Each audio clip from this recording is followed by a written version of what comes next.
my beautiful childhood friend suddenly moved into my room. You might wonder why. My name is Adam Williams. I'm just an average single office worker. But right now, I'm doing my best raising a child.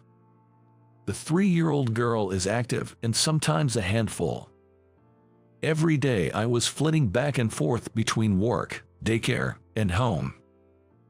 You might wonder why I, a single man, am raising a child, and there is a big reason for that.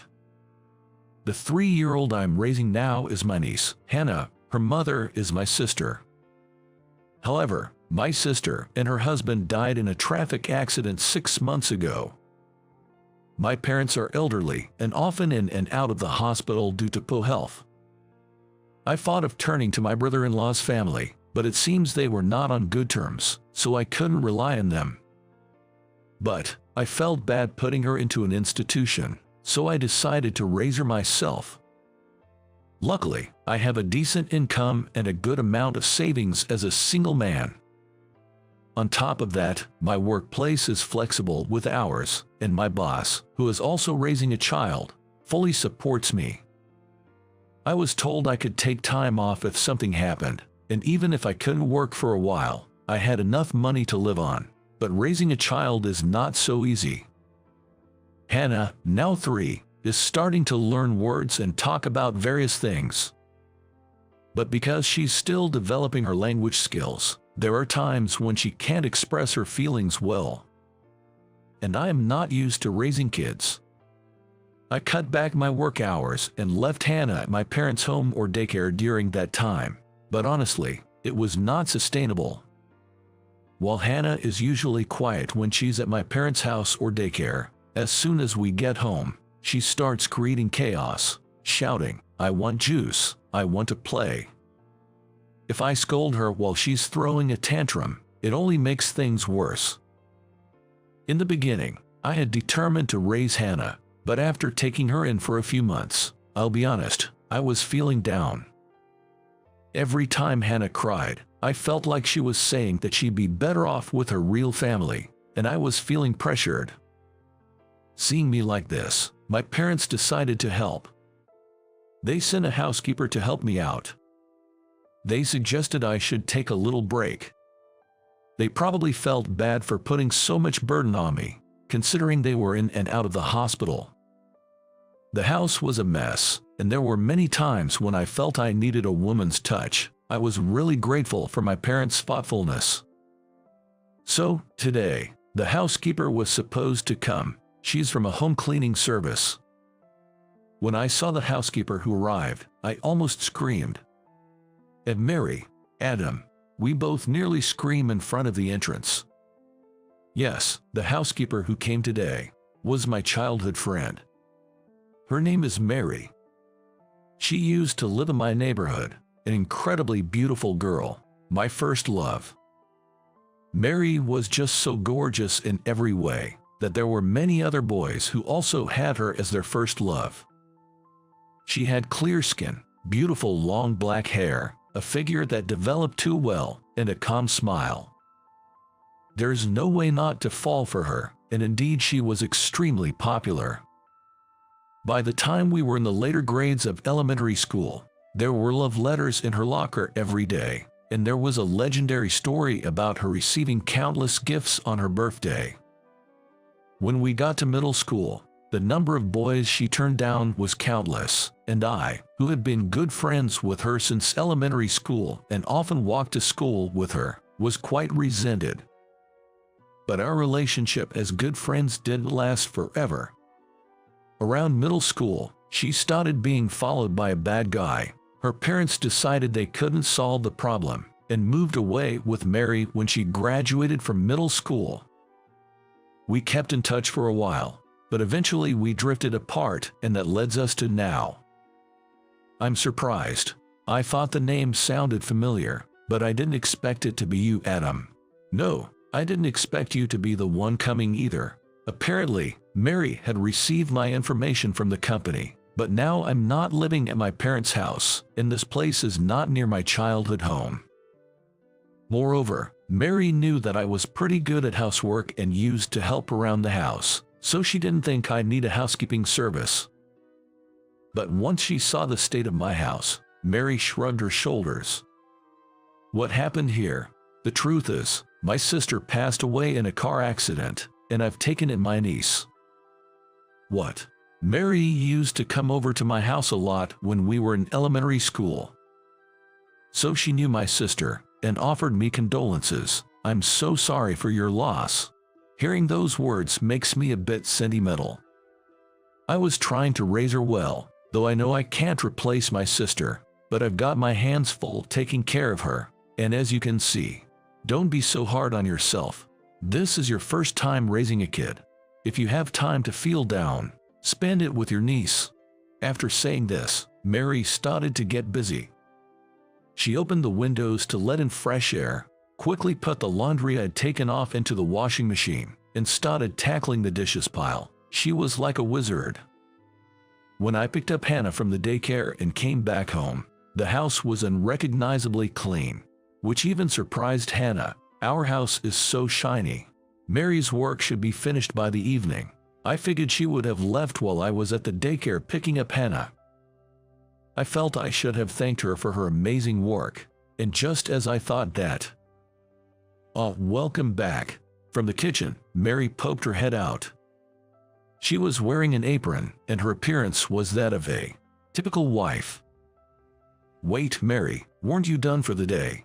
"Yeah, I was, but I just couldn't leave it like this. Oh, here's your key." I had left my key with Mary and asked her to leave it in my mailbox when she was finished.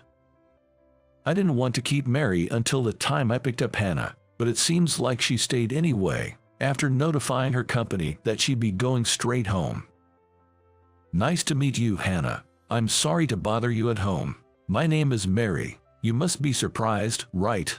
Mary squatted down to say hello to Hannah, but Hannah, perhaps a bit shy, clung tightly to my leg. Seeing this, Mary smiled and said, "It's a bit intimidating, isn't it?" and then looked at me. "Come on, wash your hands and gargle. I made dinner, so let's fill your tummy first." "But, aren't you off work?"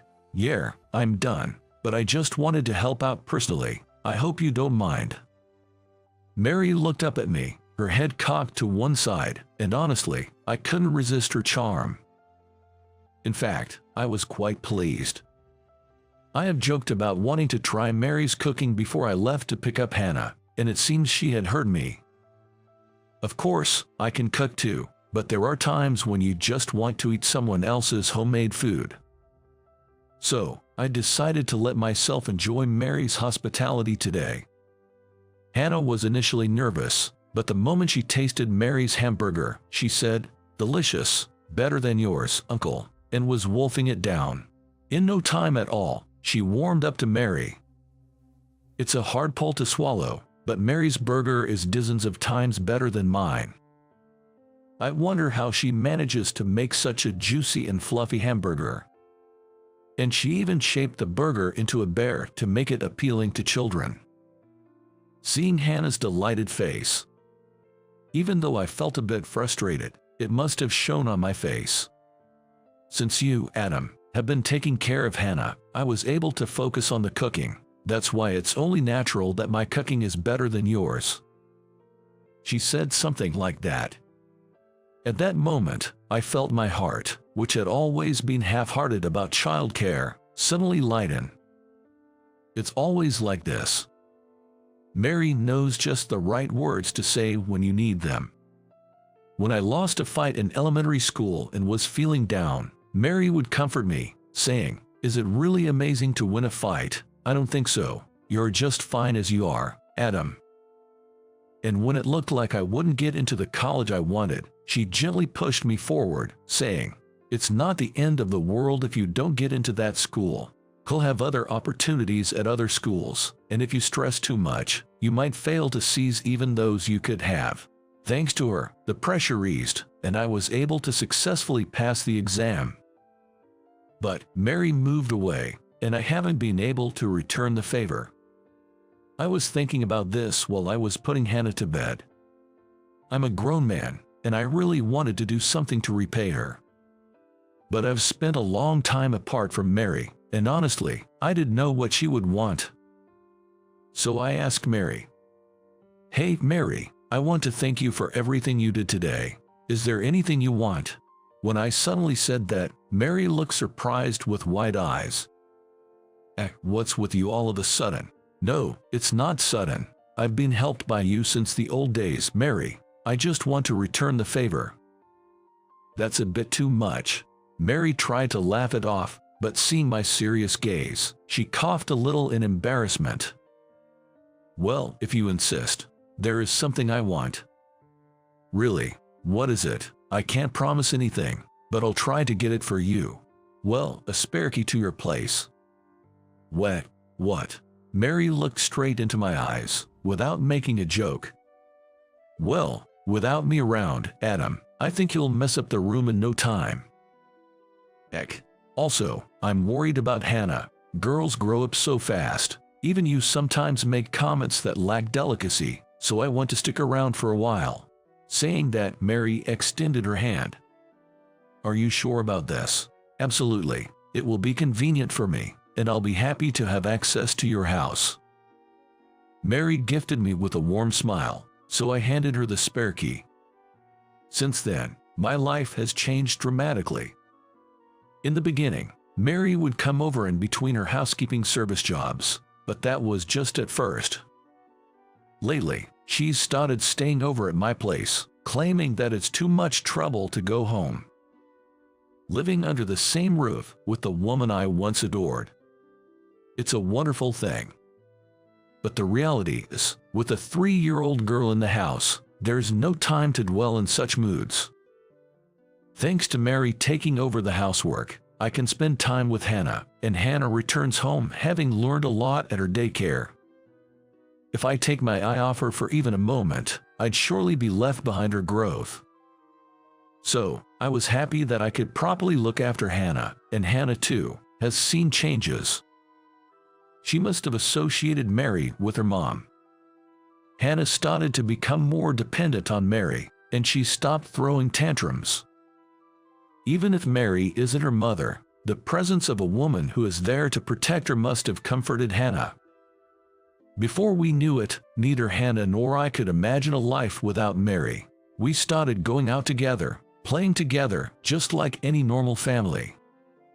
It was about time to be a real man. I started thinking about marrying Mary, and wishing that we could stay together forever. But what about Mary?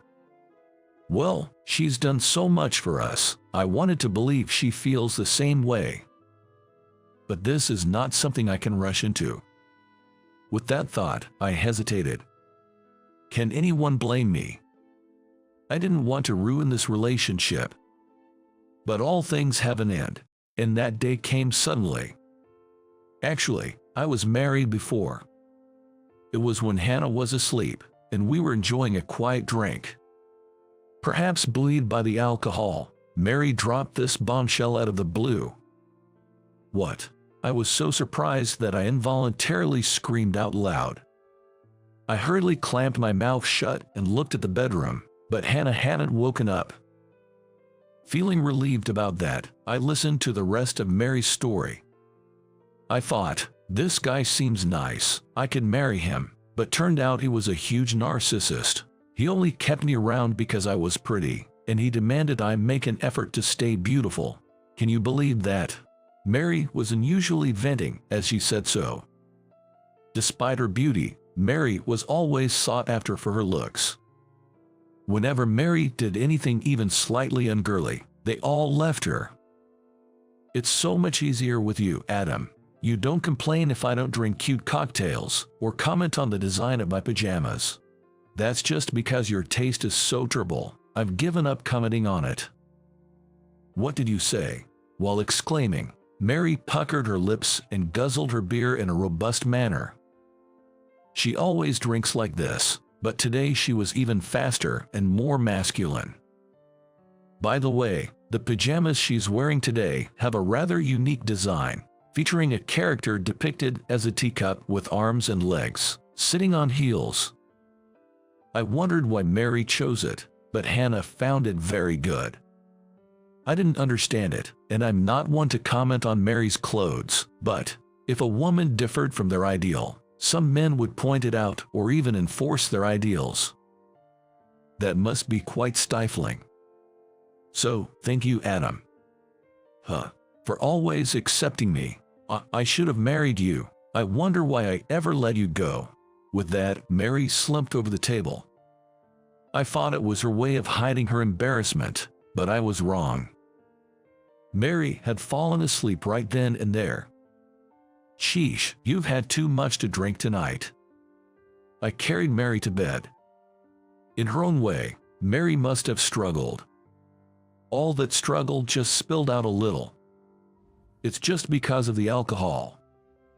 This isn't Mary's true feelings. Besides, she just mentioned she's been divorced. She's probably trying to tell me she's not thinking about getting married again, but if she does want to get married, she'd want it to be with me. I just don't know anymore. I seriously pondered what Mary had said, but I still couldn't find the answer. So, the following evening, without a nightcap, I asked Mary. I figured I had to ask. Mary, do you want to marry me? What? Caught off guard by my question, Mary's gaze wanders. A little flustered, she stammers out, I'm sorry, I said something weird yesterday, didn't I? I get it. You have Hannah and you're not thinking about marriage, right? We've been friends since we were kids, so we couldn't possibly see each other that way. And yet, I said something like that yesterday. Wait a minute. I want to marry you, Mary. I grab Mary's arm as she panics, staring at her intently. Then Mary looks at me with wide eyes. Mary, me, you do that. That's why I'm having this conversation. Geez, you always understand others so well, but when it comes to yourself, you're so slow. Really, no way, yay. Mary hugged me, careful not to wake up Hannah with her excitement. I was surprised, but I stroked her head. Mary cared about me too, but she held herself back, seeing me struggle with raising Hannah, figuring I didn't need more on my plate. In other words, the two of us, together, couldn't take that important step.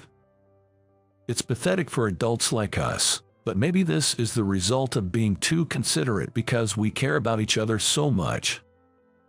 But Mary, are you really ready to get married? Usually, people are more careful about this kind of thing. I'm ready in my heart. Saying this with a smile, Mary stepped back from me. She then took something out of her bag and held it out in front of me. When she unfolded it, it's a marriage certificate. When did you get this? You remember how I told you yesterday that I was divorced? That made me want to show my commitment, so I picked this up today. Mary said this with a shy smile. Despite all the talk, I was determined to properly convey my feelings to Mary, who had prepared so well. I love you, Mary. I love you too, Adam. And with that, we both broke into laughter. Not long after, Mary and I got married. It's what you'd call a zero-dating courtship marriage. We were practically dating, but we had never been on an official date or anything like that. So, since we'd get married in that state, we were very conscious of each other's situation and very nervous about each other. Well, we were happy to be in that mix of beginning a relationship and a honeymoon period. You get what I mean, right? Despite all this, we didn't have a wedding ceremony. There's Hannah to think about after all. Besides, we thought our apartment was too small, so we bought a house, which meant we couldn't afford a wedding. Once we got the house and bought a car, Hannah, before we knew it, was 6 years old and had grown into a grade schooler. With our marriage, we officially adopted Hannah and we became a legal family. Now, hearing her call us Dad, Mom, brings us so much joy. And our family isn't just Hannah.